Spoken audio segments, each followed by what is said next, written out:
Defect augmentation is a term often used in dentistry. It refers to various methods of building up bone to correct defects in the jaw. Bone defects in the jaw can have many different causes. For example, removal of a cyst can result in a so-called solitary bone defect. The animation shows a hole in the bone right after the removal of a cyst, which usually fills up with blood, which later turns into bone. But if a cyst is too big, then this process does not work as well, since the blood contracts, and the larger the defect, the smaller the blood clot that forms. If the defect is really big, then the blood clot may shrink to the extent that it has no more contact to the bone, and conversion of blood to bone is no longer possible.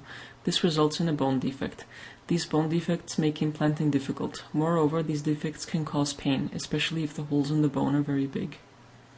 To avoid this type of complication, larger bone defects, as shown here in the animation, need to be filled up with bone replacement material immediately after removal of the cyst. This prevents the blood clot from shrinking, one example of defect augmentation. One other example of defect augmentation is for loss of bone due to periodontitis. Here you can see a tooth with a slight recession in the bone. Isolated defects of this sort can be corrected using bone replacement material. The membrane is flipped open, bone replacement material is inserted, and the wound is sewn up. Over the course of several weeks, the material in this area turns into bone. This is yet another example of defect augmentation, in this case not in order to create a base for an implant, but to treat a tooth. The film shows an example of defect augmentation after removal of a cyst. The gum tissue has already been opened, a small opening has been cut into the bone, and the cyst removed. Here you can see the hole in the bone slowly filling with blood, after which bone replacement material is inserted into the defective area to aid the regeneration of the bone.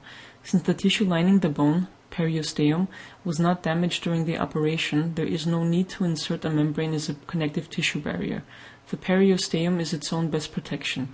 It prevents connective tissue from moving in, which ensures that the slower growing bone cells are able to convert the defect into bone. The membrane is stitched up, and depending on the replacement material used and the size of the defect, bone forms again in 2 to 6 months.